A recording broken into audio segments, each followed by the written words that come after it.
You guys are so close, I think. Good evening. Thank you for coming tonight. The regular meeting of the Independent School District 279 School Board is called to order at 6:00 p.m. on January 24th, 2023. The regular business meeting of the Osseo School Board is being conducted in the boardroom of the Educational Service Center. The meeting can be monitored electronically by streaming online from the district website. An archived recording of tonight's meeting will also be available on the district website. Seated in front of you this evening, from my left to your right, is Director Sarah Mitchell, Director Tanya Simons, Director Thomas Brooks, myself, Jackie Mosqueda Jones, Director Heather Douglas, and Director Tamara Grady. There's too many T's on this board. Tamara Grady. Also present in the boardroom is Superintendent Corey McIntyre and our student school board representatives. Moata Kamara, Priya Moa, Linnea Neldler, I'm getting it, this Neldner, and Timur Yusinov. Moata's from Park Center, Priya's from 279 Online, Linnea's from Osseo Senior, and Timur is from Maple Grove Senior. Thank you for coming. Cabinet members Tim Palmatier, Kelly Parpar, John Morstad, and Brian Bass are also present. Other cabinet members may come to the boardroom as needed for agenda items. Those of you who can, please stand for the Pledge of Allegiance. Director Mitchell, will you please lead us? I pledge allegiance to the flag of the United States of America and to the republic for which it stands, one nation, under God, indivisible, with liberty and justice for all.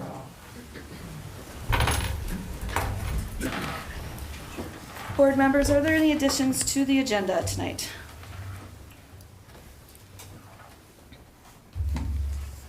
Hearing none, is there a motion to accept the agenda as presented? So moved. Is there a second? Second.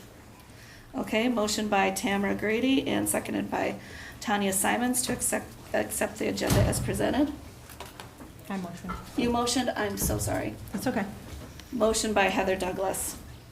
I just knew it was from that end. That's okay. Is there any discussion? All in favor say aye. Aye. All opposed say nay. Motion passes 6-0. Our next standing agenda item is recognitions. We have no recognitions this evening. Our next agenda item is student school board representatives reports. Timur, would you like to go first and share your report, please? All right. Good evening, everyone. My name is Timur Yusinov, and I'm the school representative for Maple Grove Senior High School. So we're almost halfway through the school year, and student life at our school is continuing to grow and expand. One of our biggest events within the past week was our musical theater's launch of the benefit concert. It was ran by Maddie Fahey and Wuan Wee.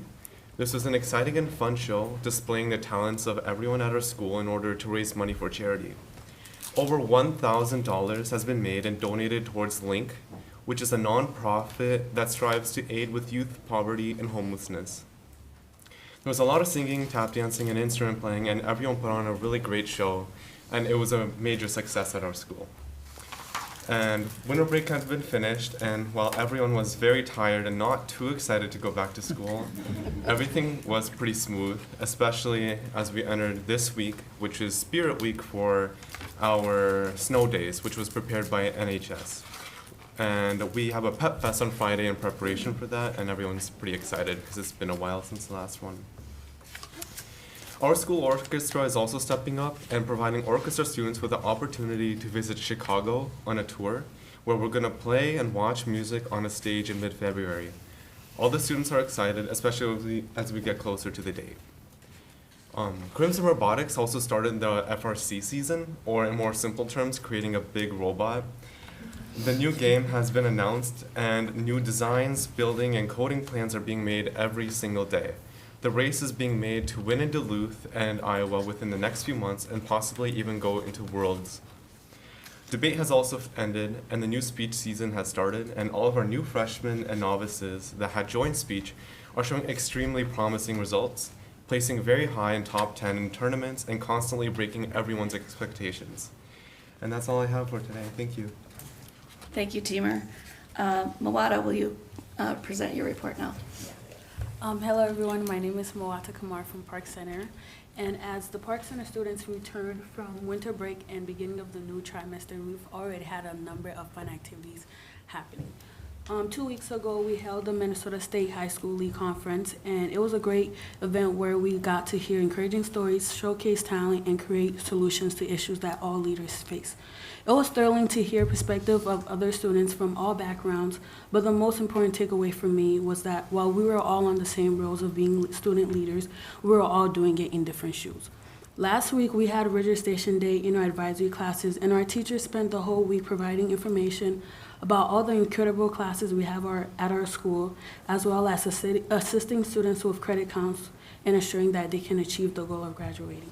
This week, for us, we have Spirit Week for snow days, and we have a lot of fun themes going around, and we have a pep fest on Friday, and it's gonna highlight the talents and the togetherness of our school while everyone tries to get the gym filled with noise. And on Friday night, we also are hosting Osceola's basketball team for like a little rivalry game in hopes of preparing for the snow days dance on Friday night. Saturday. Yeah, that's what I meant. Yeah, thank you. Thank you, Mawada. Linnea, will you provide your report now? Thank you. Yep. All right, my name is Linnea. I am the Osceola representative, and like Timmer said, it is now halfway through our school year, which means it has been a push for registration. So our counselors have been helping the 9th, 10th, and 11th graders prepare their journey for the next year. This also leaves time for the seniors to look into colleges and for scholarship opportunities, which is also being provided by the CRC. I myself have been looking into multiple scholarships because everyone loves free money. We also have snow days coming up for next week, so we have multiple Spirit Week days, including Jersey Day, Character Day, Pink Day, Throwback Day, and our Spirit Week. Speaking of snow, we got a massive amount of snow on January 3rd, which left 45 minutes to get home for me and my sister. And it left a lot of collaboration between the boys of the hockey team and all of the other members of Osseo to push the cars out of the parking lot. I also had the chance to collaborate with the Senate, the Senators Westlin and Konish, and we talked about residual pandemic issues, learning barriers, and suggestions for further leaders in the future. And I talked about how students have developed some sort of isolation and independence due to the pandemic, and how they're working through that and trying more to connect with their students and with their teachers. Along with that, we also have an Athletic Connect thing that I actually got to go to this morning, and we talked about mental health and how that can affect your sports performance and how well you're doing connecting with your peers. It was very informative, and there was lots of insight from the students that were there, and I thought it was very nice because I got to share my stories as they got to share theirs. And thank you. That concludes my report. Thank you, Linnea. Priya, will you share next? Oh, excuse me. My name is Priya. I am the student board representative this year for the 279 online school. First off, I would like to talk about what the online scholars are focusing on. Like everyone here, we are focusing on registration and credit check. This week is a very important week for scholars to check in with their advisors and counselors about their credit and where they are on with their graduation. Next, I'll be talking about a local organization that the 279 online school have been partnering with. They are called BrokeLink, and they are a youth employment program. They offer teaching useful skills for teens to use later on in their future career. Oh my God, I'm sorry. Their future careers. Okay. We also had a fun little visit from the Genesis Work Program. They were kind enough to stop by and gave some information to scholars who were interested in business technology and communication. Also, I would like to mention that the 279 online school is hosting a secondary registration conference and community celebration on the 31st of January. This is a in-person event, so please feel free to come and say hi. There will be food, crafts, and information about registration. Thank you so much. Thanks, Priya. All right, the student representatives review the board meeting packet in advance and are prepared to answer questions from board members on issues to seek student input related to agenda items for this evening's meeting. Board members, do you have an agenda items for which you'd like student input? Yes, I do. We have our second reading of the policy 544, which is school meals. And the purpose of this policy is to ensure that students receive healthy and nutritious meals through the school district's nutrition program. And basically, we don't want students to feel that they, if they can't afford something, that they can't eat, right? That's the main premise of it. And I'm just wondering if you have any input of the policy or things that you've experienced in the cafeterias. I do have an opinion on this. This actually happened a little bit ago, and while my friend does not qualify for the free and reduced lunch or any of that kind of stuff, she did not have enough money in her account and was not able to get lunch. And it kind of hit me in the face because I was like, wow, I just kind of thought because we're here to learn, we should get food so we can like fuel our brains and stuff.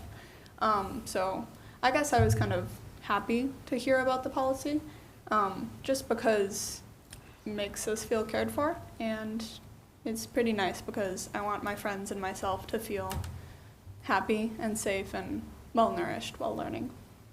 Thank you. I agree with Linnea. I think having that, making sure, because me and Superintendent Corey McIntyre were talking about this beforehand, it's good because sometimes like the school food is what like that's some students' only form of eating. So making sure that they can have access to food and making sure like it's not a problem for them to eat is really good. And I think that's something that you guys are doing a really good job of. Yeah, that's Thank it. you. Anyone else? I also agree. As someone who does qualify for the free and reduced lunch program, it's been very great for me to be able to gain access to food. And I think it should be something that's important for everyone to have. Having food is incredibly important. And especially last year during the pandemic, when hot lunch was free, I noticed how much of a difference it made for a lot of people. And now that we do pay for lunch again, I did notice there's a little bit of some sort of insecurity, but overall, I'm very happy to hear about this happening. Thank you. Any other questions for our student representatives? Thank you so much for your input and your reports and we really appreciate it. So the next agenda item is the audience opportunity to address the school board. I will review a few of the guidelines for those that will speak to the board right now. So, during audience opportunity to address the school board, I will call on each speaker who has submitted a speaker card. We ask that speakers keep their comments to 3 minutes. The board does not take action or discuss matters during this portion of the meeting. Speakers may be referred to the superintendent or staff if follow-up is necessary. The complete guidelines for public participation are provided on the meeting materials table and on the school board section of the district website. When I call your name, please come to the microphone and state your name, your topic, and also state whether or not you are a district resident. And also just, Sherry will call the 3 minutes. Feel free to finish your thought and don't feel panic. I see that a lot happening. All right. So the first person that I have here is Lana Lee.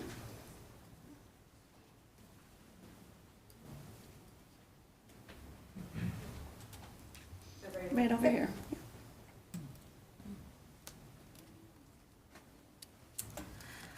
My name is Lana Lee, and I'm a retired teacher, a parent of 3 Osseo School District graduates, and as a resident, I want to voice my support for Jackie Mosquita Jones for school board chair. Point of order. Pardon me? I'm sorry, we're really not going to take comments on support for chairs tonight. I'm so sorry. Oh, I can't read this? Comments can't be directed at any individual board member. Okay, so I, Is there Tim? kind of a gray area on this, Tim? Tim, I know that we have our ground rules that we kind of establish in advance for the meeting. I think that we've relied on the discretion of the chair to some extent. It's certainly not perfectly enforced one way or another. There certainly is nothing in school board bylaws or anything in statute that would really direct this, so I'd say it's at least a matter of discretion. I know that there's going to be discussion on it later on today. That's for the boards really to decide on its own. And if I can ask, you're here to not address us directly, but you're there to voice your opinion about what you would like to see in leadership for the district. yes, Okay. yes.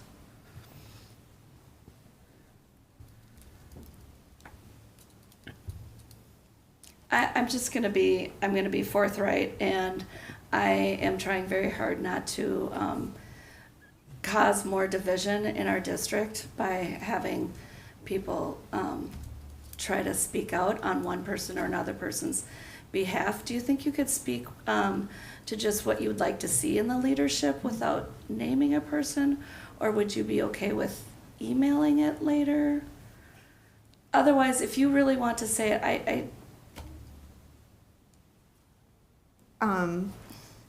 I just think, well, just in general, that someone's experience and having a lot of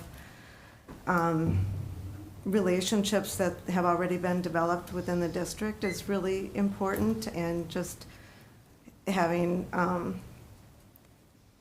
experience with a lot of people with a wide demographic of different economic situations, and all forms of demographics, I guess, economic and racial, and just having a lot of those experiences is important, and just relationships, I guess. Knowing the families, knowing how to deal with families. I thought it was fantastic to realize that there might be a need for underprivileged people that can't afford lunches to support things like that, and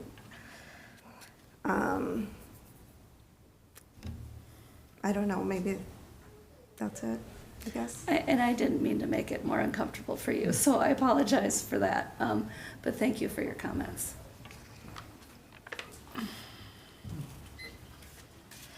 The next card I have here is LaDon Severin.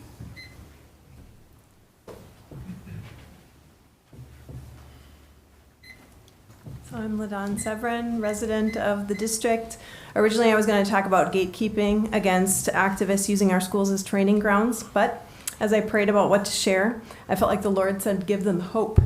So that's what I'm going to try to do, and the other topics burning on my heart will just have to wait until another time. My best go-to source for hope is the Bible. 66 books, 40 different authors of diverse backgrounds, written over a span of about 1,500 years, all cohesively pointing to the meaning of life, how to find rest for our souls, and what the worldwide remedy is for the ravages of sin, my sin and your sin. Isaiah 9:6, for unto us a child is born, and he will be called Wonderful Counselor, Mighty God. In regards to the mental health struggles, for instance, that we face Point in our of order. schools, how Can I ask if this is appropriate subject for the school board discussion? It's public comment, freedom of speech. we just mentioned in our pledge, one nation under God. Is it taboo to talk about God in here? Freedom of speech. There's no such thing in the Constitution. Do I have discretion on this? It is the board's discretion. Public comment has been something where we've given some leeway one way or another. I hope that points of order aren't called into play on these types of issues too often. We give the public some leeway with respect to those comments. That grace should be, I think, demonstrated in all directions. So I think we can get kind of tied up on that, and I hope we can kind of move past it. That is not a legal opinion, but I think it's an opinion for for the benefit of the board and for the district and for public comment. Sherry, has the timer been paused? Okay. Go ahead, LaDon. So, for unto us a child is born, and he will be called a wonderful counselor, mighty God. In regards to the mental health struggles, for instance, that we face in our schools, how awesome to know that the God who created us is a counselor, a wonderful counselor. Other scriptures pertaining to mental health and the battles of the mind are 2 Corinthians 10. We're destroying speculations and every lofty thing raised up against the knowledge of God, and we're taking every thought captive to the obedience of Christ.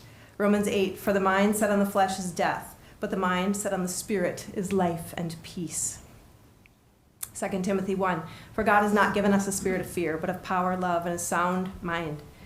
And one of my favorites, Matthew 11. Jesus said, come to me, all who are weary and heavy laden, and I will give you rest. Take my yoke upon you and learn from me, for I'm gentle and humble in heart, and you'll find rest for your souls.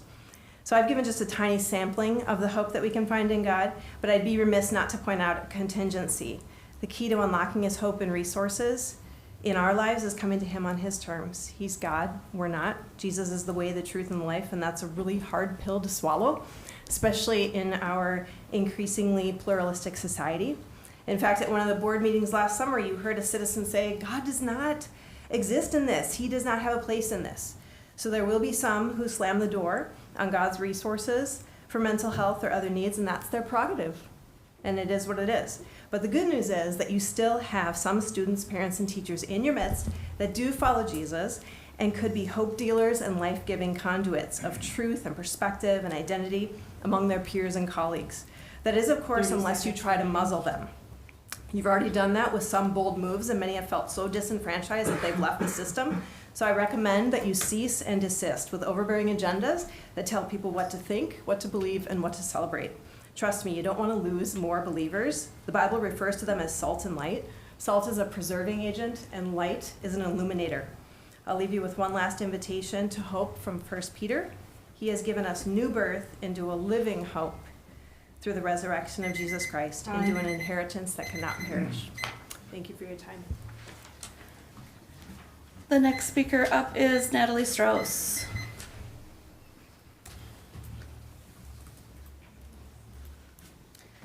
Good evening. My name is Natalie Strauss, and I teach secondary science at 279 Online. My colleagues and I are here tonight to share some amazing things happening at 279 Online. In 2013, Osseo area schools developed a digital learning plan. This plan envisioned transforming education through the use of technology. Further, it held that scholars are entitled to an experience that can accommodate their wide-ranging needs. Fast forward to 10 years, and here we are, 279 Online, truly digital learning for all. So who are we and what makes us so unique? We are innovation, creativity, and opportunity. We provide scholars with a learning experience that is personalized in path, place, and pace, and are passionate about transforming the educational experience for our K-12 scholars. We are an all-in faculty. For the past 1.5 years, our administration has been intentionally building an online infrastructure so staff, scholars, and family can co-create this amazing educational experience. We have high-functioning PLTs where we focus on essential learnings that allow us to flexibly meet the diverse needs of our scholars. We have an E-team whose work is tightly aligned with the district's vision and mission. We also have an exceptional instructional leadership team that provides K-12 supports. We have weekly grassroots staff development opportunities where staff learn from other staff. In addition, we have the most amazing ESPs that provide crucial support in our learning spaces. At the elementary level, scholars start and end their day in meetings that strengthen their social and academic skills. Scholars have time to organically share parts of their lives that are not so easily shared in a traditional brick and mortar. They also have the benefit of receiving small group instruction without distractions and art lessons from a licensed art teacher.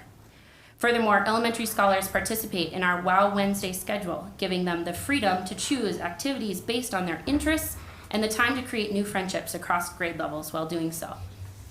Secondary scholars also have access to experiences unique to 279 Online. Teachers and scholars meet every morning for check-ins, grade checks, and to engage in SEL and college and career readiness activities. Our unique Wednesday schedule allows us to collaborate with colleagues, work with scholars in smaller groups, and, like their elementary friends, Secondary scholars have an opportunity to engage in a variety of amazing activities across the grade levels. As a K-12 school, we are provided with the unique opportunity to learn from colleagues and scholars across all grade spans. 30 seconds. The knowledge that is gained from this and the vertical alignment that occurs because of this is invaluable. We are so excited to be a part of this amazing experience of building a school that is so adaptive. While our work to truly meet the needs of each and every scholar is ongoing, we are confident in our ability to be trailblazers and to truly transform the educational experience for our scholars and families. Thank you.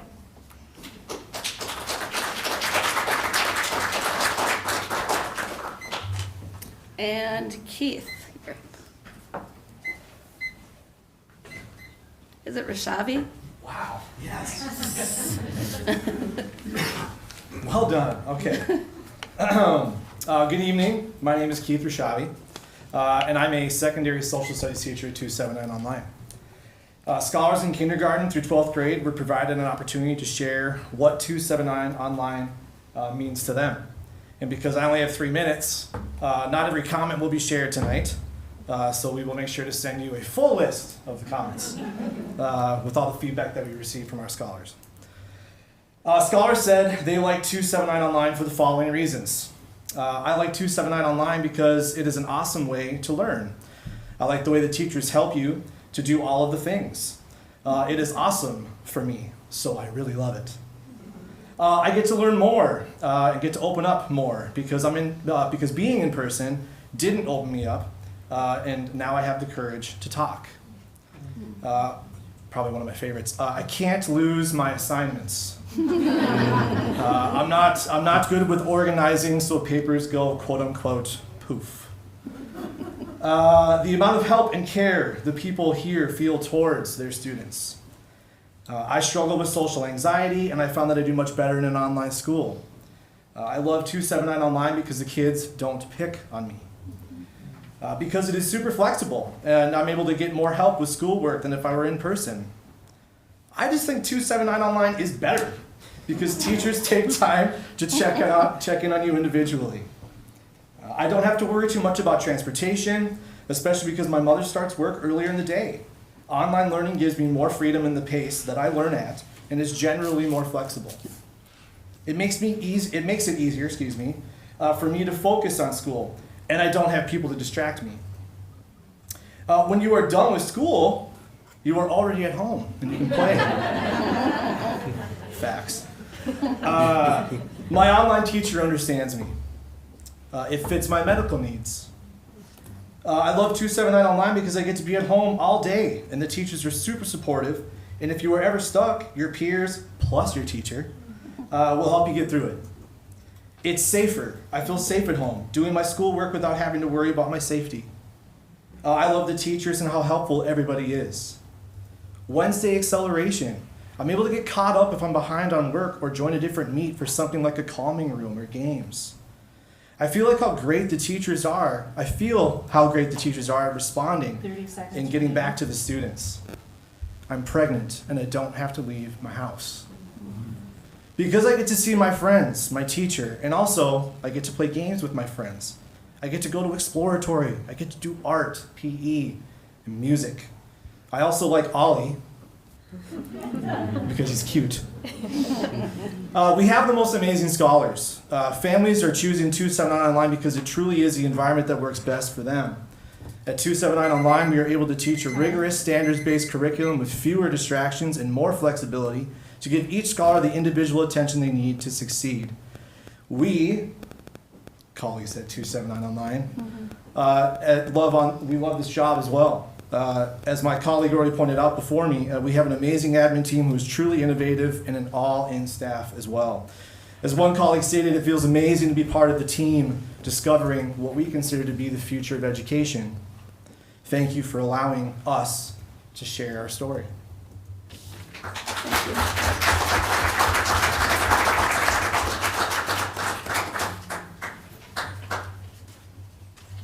We don't normally respond, but Natalie, what was that word you used? Staffalty? Staffalty. Okay, I just wanted to write that down. Thank you. All right, our next agenda item is the superintendent's report. Superintendent McIntyre. Well, first I want to thank our 279 online staff for being here tonight. We have a highlight in our superintendent's report this evening as well. That's something about an advisory challenge, I understand. So we'll have more about that in a minute. Thank you, Chair Mosquito Jones and board members. As a regular part of the superintendent's report, we share points of pride in our district, and we have a number of great examples again tonight. By sharing our points of pride, we're taking time to recognize and celebrate students, staff, and community members who are contributing to the accomplishment of our mission, which is to inspire and prepare each and every scholar with the confidence, courage, and competence to achieve their dreams, contribute to community, and engage in a lifetime of learning. So tonight, again, we've asked our members of our district cabinet to assist me with some of these examples. So I believe I'm starting with General Counsel Tim Palmatier this evening. Thank you. Osseo area schools recognize Dr. Martin Luther King's birthday on January 16th. Scholars around the district found a multitude of ways to share Dr. King's message of equity and tolerance for all. At Elm Creek Elementary School, a book display encouraged scholars to choose a book about Dr. King and what he stood for. Fifth graders at 279 Online visited with a ranger from Dr. Martin Luther King Jr. Memorial in Washington, D.C. to learn about his speeches and his memorial. Scholars and staff at Zanewood Community STEAM School shared the history of Dr. King Day during their daily Zanewood TV segment. Scholars at Maple Grove Middle School created a We Have a Dream wall. At Osseo Middle School, scholars submitted projects about MLK's dreams. Kindergarten scholars at Parkbrook Elementary learned about Dr. King and made portraits of him. And finally, at Northview Middle School, the Media Center had a civil rights book display featuring Dr. King, as well as some other people and events related to civil rights. Governor Walz has named January 23rd through 29th as Paraprofessional Recognition Week. In Osseo area schools, education support professionals serve in a multitude of settings, including support for instruction, scholar activities, and individual scholars, as well as numerous other tasks to contribute to their educational success. We are extremely thankful to our ESPs for everything that they do to support our scholars. You can find a video of the scholars thanking the ESPs on our social media. In the area of achieving dreams, Asha Dawson, a senior at Maple Grove Senior High School, was recently appointed to Governor Walz's Young Women's Cabinet. The cabinet is a partnership between the governor's office and the Women's Foundation of Minnesota to achieve equity and opportunities and improve the lives of young Black and Indigenous women, women of color, and gender-expansive people.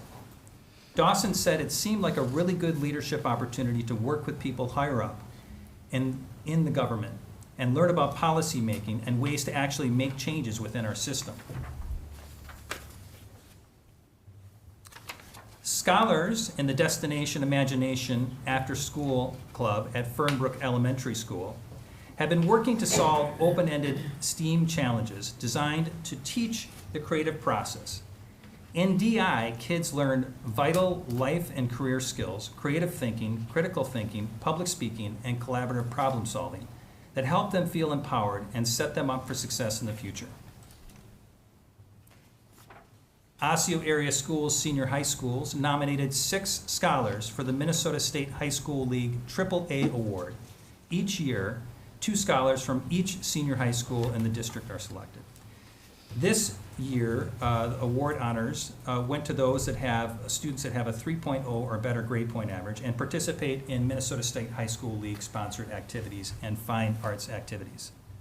This year's nominees included Christopher Franz and Avery Toms from Maple Grove Senior High, Emma Hofick and Brock Weum from Osseo Senior High, and Hannah Cashman and Sean Lee from Park Center Senior High School.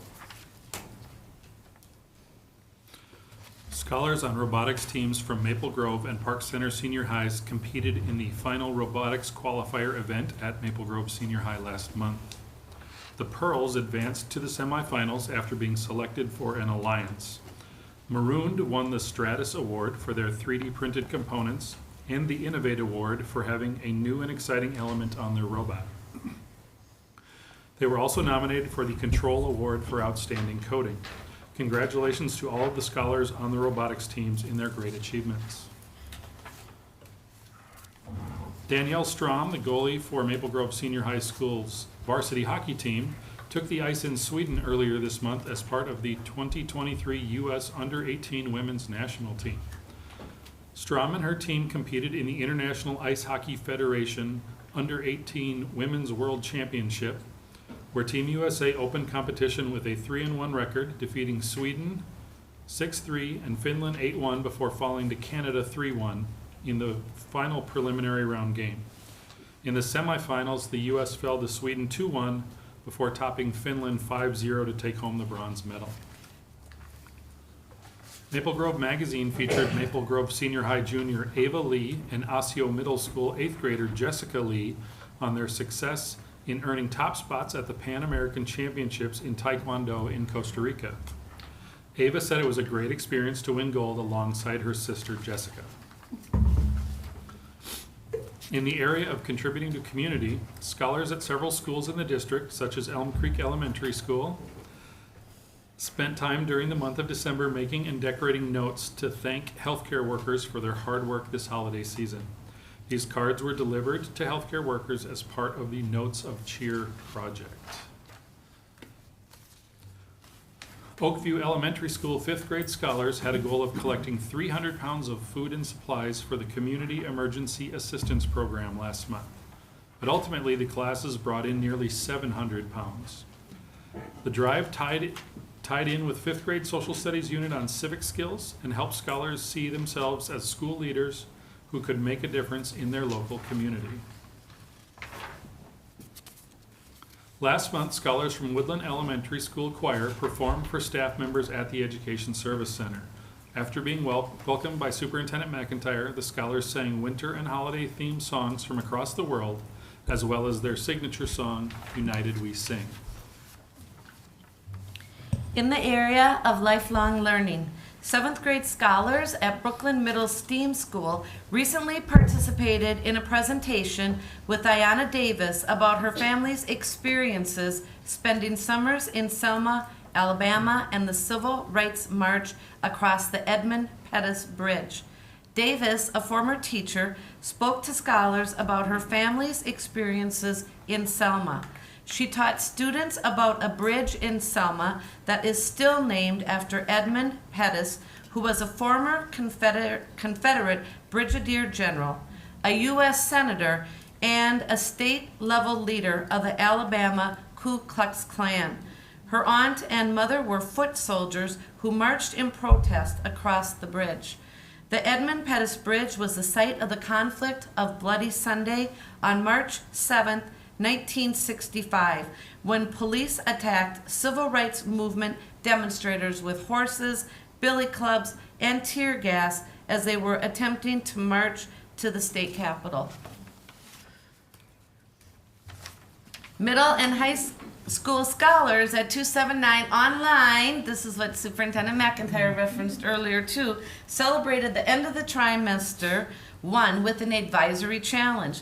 The winning advisory classes gathered to celebrate with a pizza party, games, and prizes. During 5 minutes of advisory each day, classes had different timed challenges to complete. Points were awarded based on how quickly classes were able to complete the challenges or how many tasks they completed in the 5-minute window. The challenges included games such as 10 count, color craze, 5 things, and stick puzzles. Scholars at Osseo and Park Center senior high schools recently had the opportunity to attend career panels featuring specialists in a variety of different industries.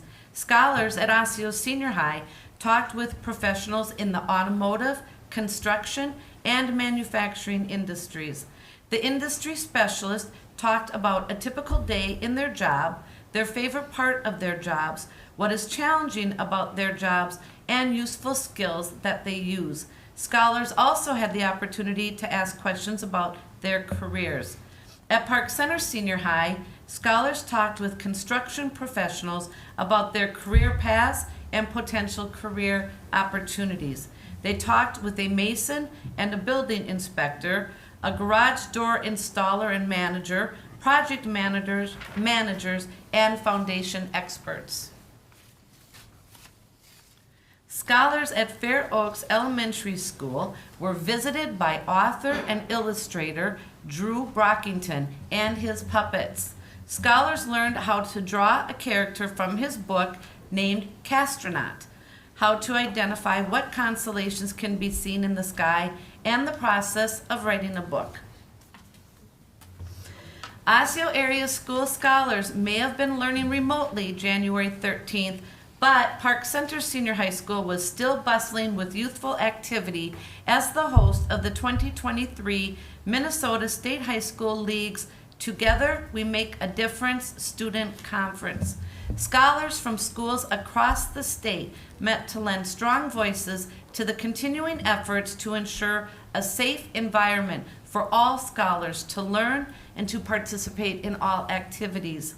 While the day was filled with music, fun, and fellowship, scholars also met in small focus groups to discuss and advocate for themes that range from inclusiveness to respect to leadership opportunities within their schools and communities. Scholars talked about the need to build moral integrity, how to create safe environments of respect, and the importance of being respectful users of digital media.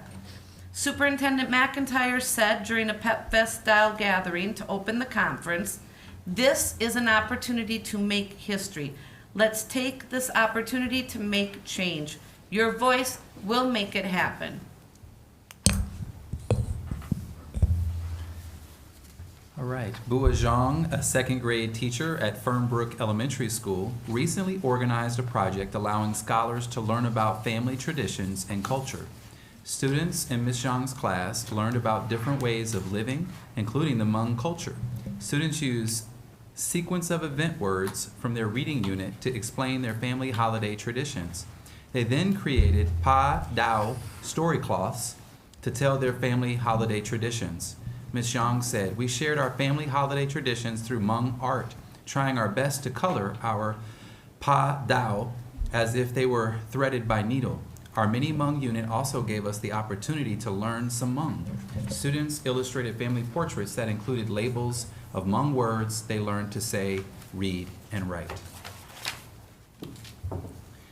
Zanewood Community, a STEAM school, hosted the She Engineering Family Night.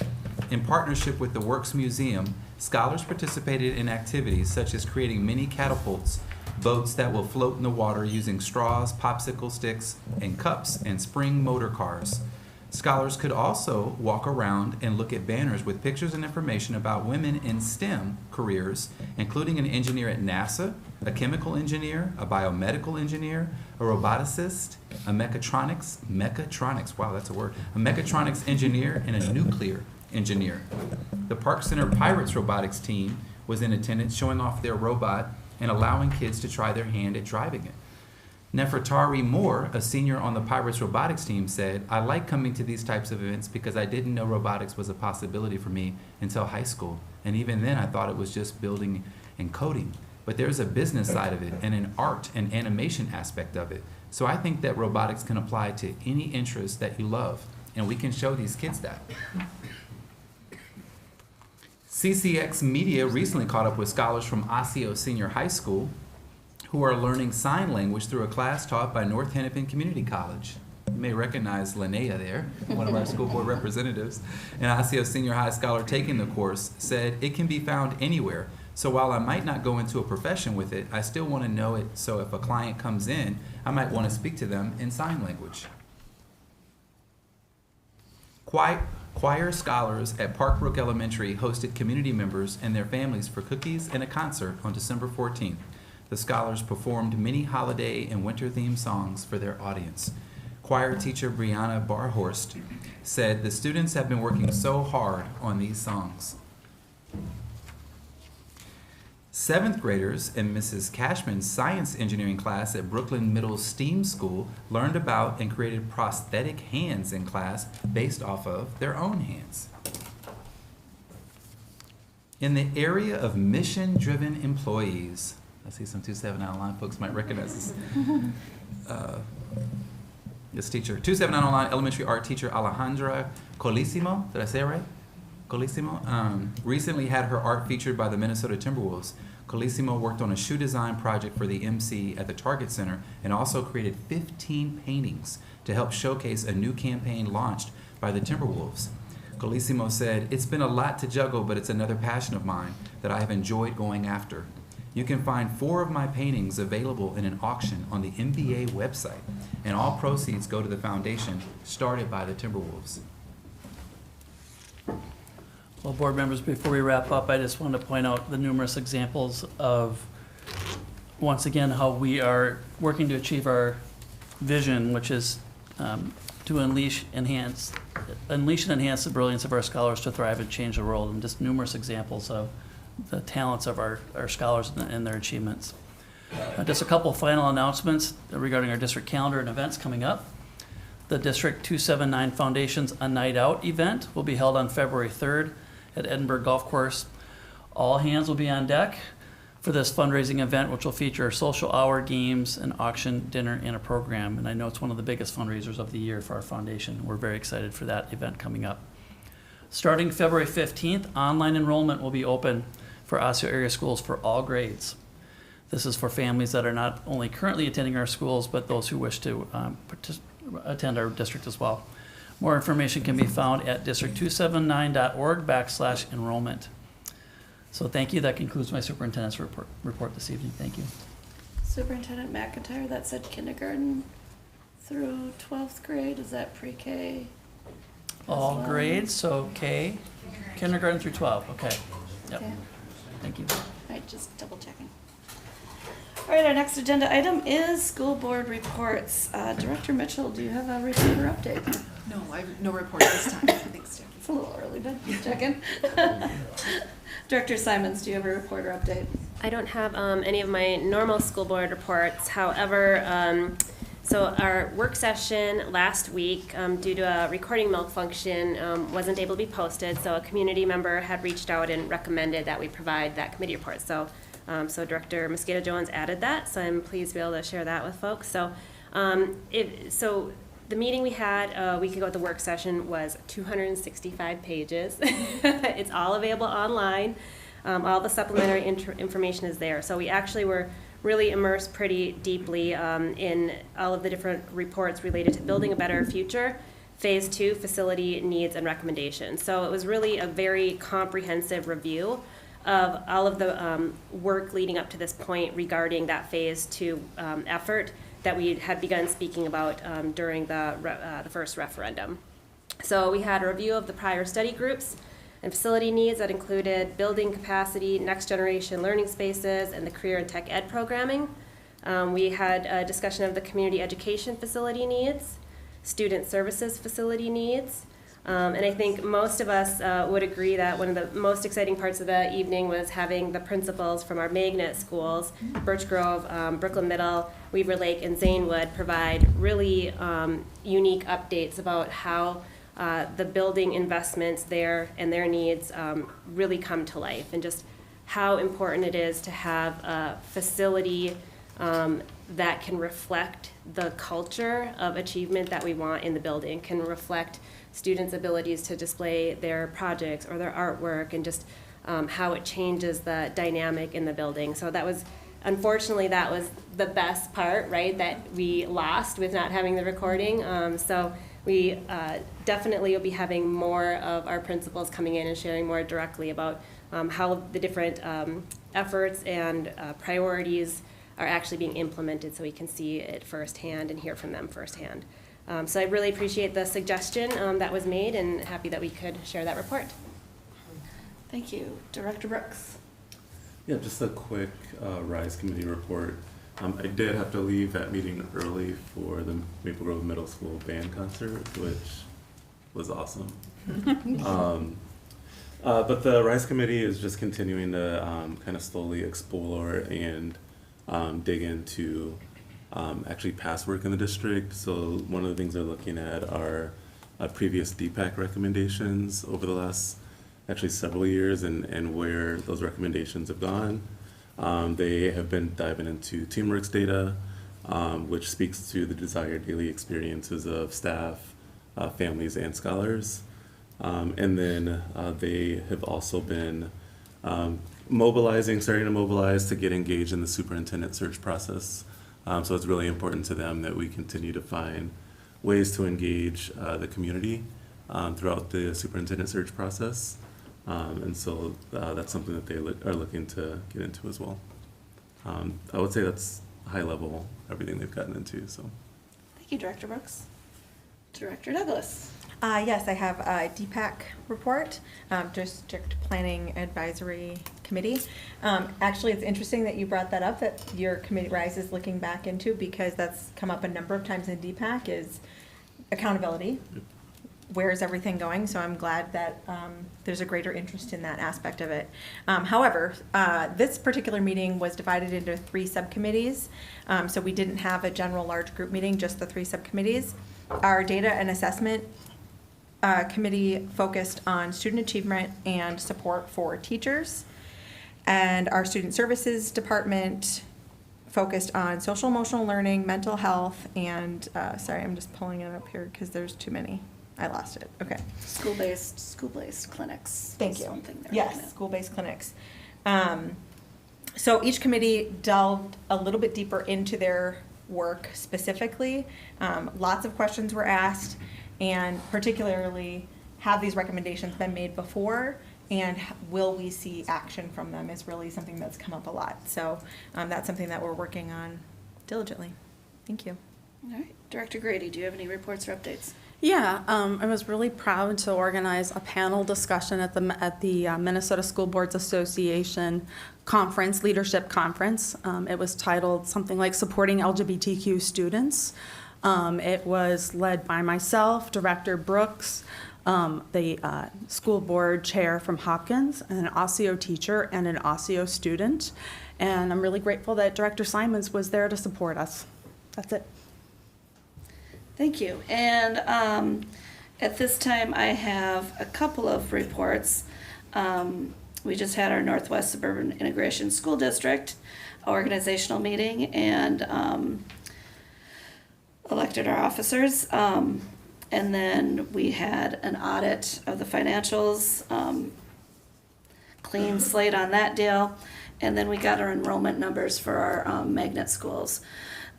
There is another deadline for enrolling to magnet schools, so if you're interested in any of our magnet schools, make sure that you check that out at Northwest Suburban Integration School District. I'm going to put another plug in for Zanewood STEAM School. There's some openings. It's an amazing school. Check it out. And that was about it for Northwest Suburban Integration School District. There has not been a 287 meeting. Director Douglas and I will be going in 2 days to the first meeting of the year for District 287, in which she will be taking over on that committee. Those are all the reports then. Okay, the next agenda item is the consent agenda. Board members, are there any items that you would like to remove for consideration? Okay, hearing none, is there a motion to approve the consent agenda as printed? So moved. Motion by Heather Douglas, is there a second? second. Second by Thomas Brooks. Is there any discussion? All in favor say aye. Aye. All opposed say nay. Motion passes 6-0. All right, our first action item this evening, Mr. Tim Palmatier has the floor for the second reading of policies. Are you ready to share information on I those? sure am. Thank you, Vice Chair Mosqueda Jones, school board members, and Superintendent McIntyre. There are 2 policies on the agenda for second reading tonight. That's Policy 544, School Meals, which was previously discussed, and we had some nice comment from the student board reps, and Policy 722, Public Data and Data Subject Requests. The first reading of these policies was on December 13th at the regular business meeting of the school board. Over 4 weeks have passed since first reading of these policies, and under school bylaws, if approved by the board this evening, the policies will be adopted. So first, I'll quickly review Policy 544. This concerns school meals. This is a new proposed policy that is required by recent changes to state law. Pursuant to Minnesota Statute 124D.111, School districts are now required to have a policy that addresses provisions of meals to students qualifying for a free and reduced lunch, the collection of unpaid meal debts, and that includes requirements that staff protect the dignity of students by not shaming or ostracizing those with unpaid meal debts. The proposed policy includes all of the requirements of the newly enacted law and is consistent with policy by the MSBA on this topic. In addition, the new policy significantly reflects our current practice and efforts not to stigmatize students with unpaid lunch balances.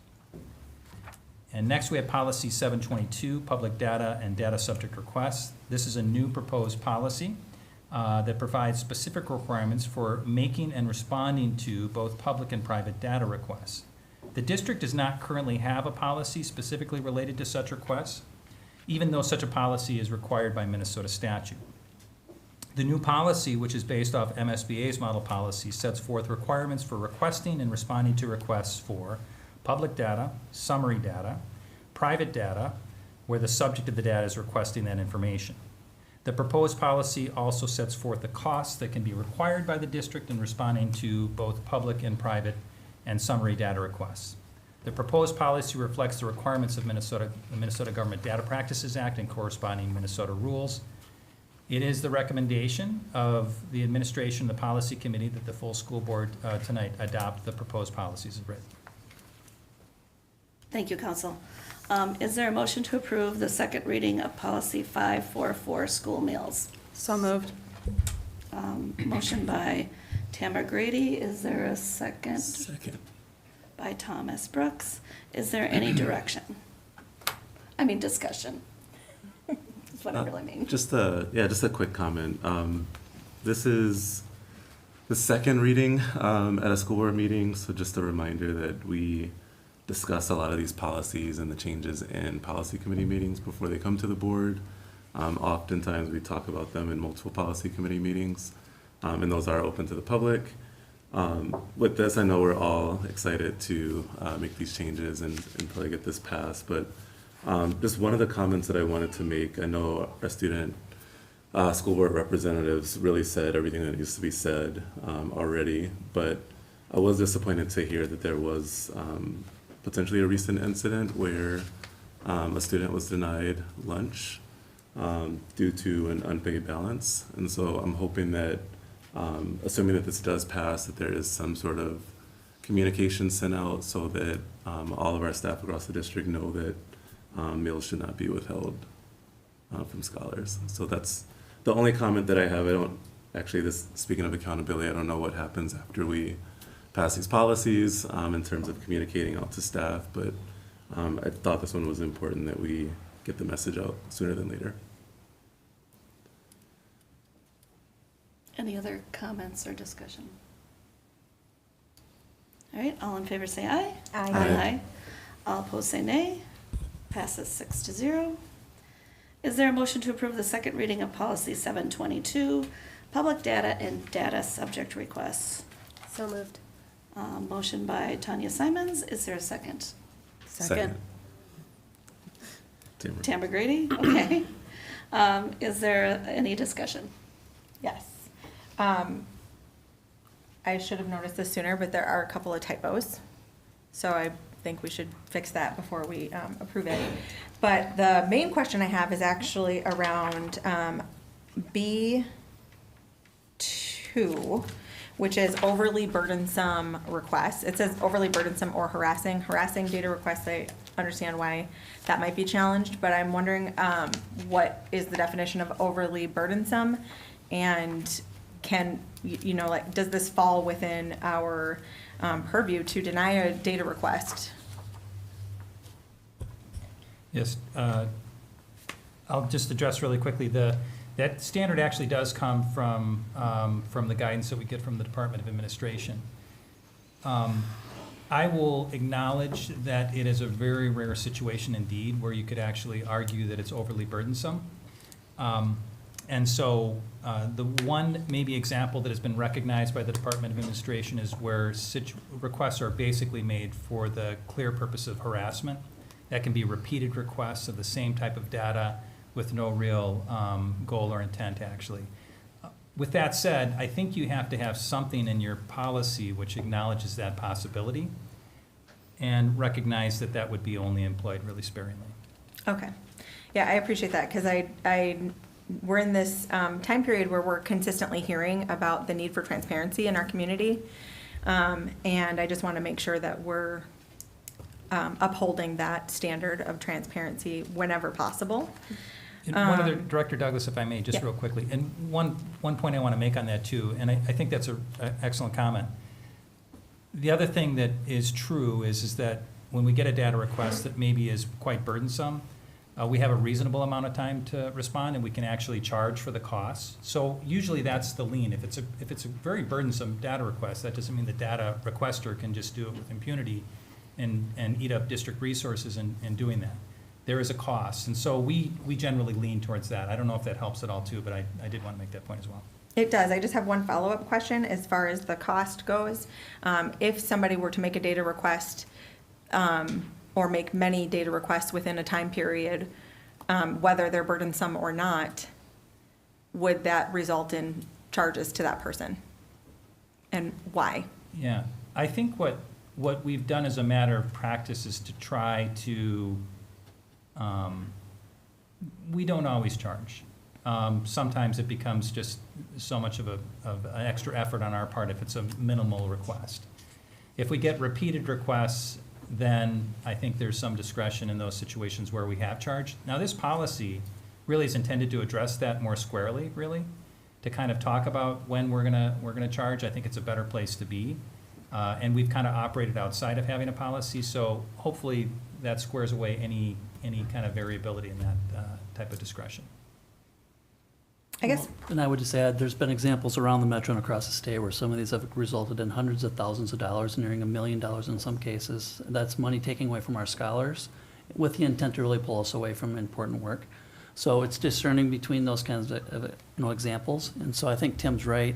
It's very rare, but not that fairly recently, those are some real examples of very large, massive data requests being provided of 2 districts and taking multiple employees away from their normal duties to make that happen. So I hope you heard what Tim said. We work very hard to comply and haven't had those kind of scenarios, but we also have to be ready for them. Yeah, in policy committee, we had quite a bit of discussion exactly on that and to ensure that we are defining the policy so that it is consistent and that it is standard and clear. And certainly the spirit of everybody participating in the conversation was to maximize transparency, and it would be a very rare situation where it would meet that requirement, those definitions of overly burdensome, that to be denied. So we don't envision that being a norm by any standard, and that was consistent across all of us in policy committee. Thanks for that clarification, both of you. That's all. So my question is, can we approve it based on the fact that we might need to correct some typos? You know, I think we can correct typos without having extra board action on that. If Director Douglas wants to point those out to me, I think the board recognizing that there will be no substantive changes and these will just be minor typographical errors that could pass with that understanding. Thank you. So is there, that was discussion. So any other discussion? All in favor say aye. Aye. Aye. All opposed say nay. Passes 6-0. The next item on our agenda is our favorite item, gifts to the district. This month, we have gifts totaling $177,379.99.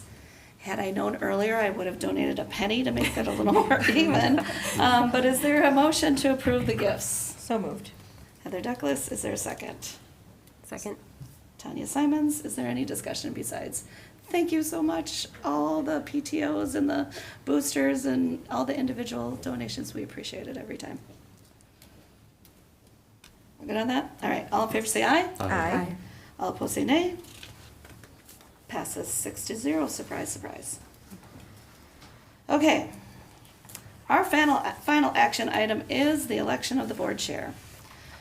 Tanya Simons and Jackie Mosqueda Jones were nominated for the position of board chair at the January 10th, 2023 organizational meeting. Unless there's a motion to open nominations, we will conduct a vote for the office of chair to be filled by either Director Simons or Director Mosqueda Jones. A roll call vote will be conducted. For the roll call vote, each board member will state the name of the nominee that they are voting for, and there will be no discussion. The board secretary will now call on each board member to state their choices as chair. When your name is called, please say, "I vote for," and the name that you vote for.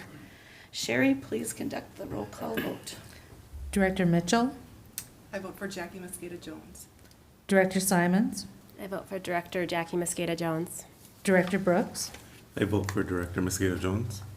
Director Mosqueda Jones, I vote for Director Jackie Mosqueda Jones. Director Douglas, I vote for Director Jackie Mosqueda Jones. Director Grady, I vote for Jackie Mosqueda Jones, Director. 6-0 vote, Jackie Mosqueda Jones as board chair. So Jackie Mosqueda Jones has been elected board chair, and at that time, I would like to take my name out of the vice chair. I have to relinquish that. And I would like to open nominations for vice chair at this time.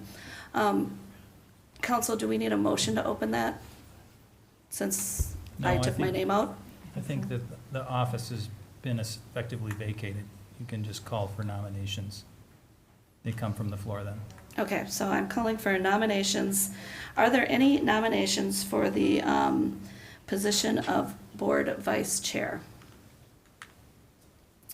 I would like to nominate Director Tanya Simons. Are there any other nominations for board vice chair? Are there any other nominations for board vice chair?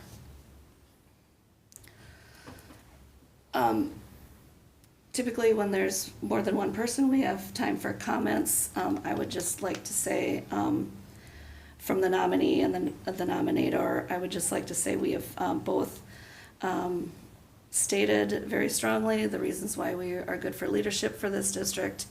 And Tanya Simons has a lot of business expertise that helps with processes, and I will appreciate her working with me. Is there anything you would like to say? No, thank you, Jackie. So Tanya Simons is elected by acclamation, correct? Correct. And that concludes the elections. So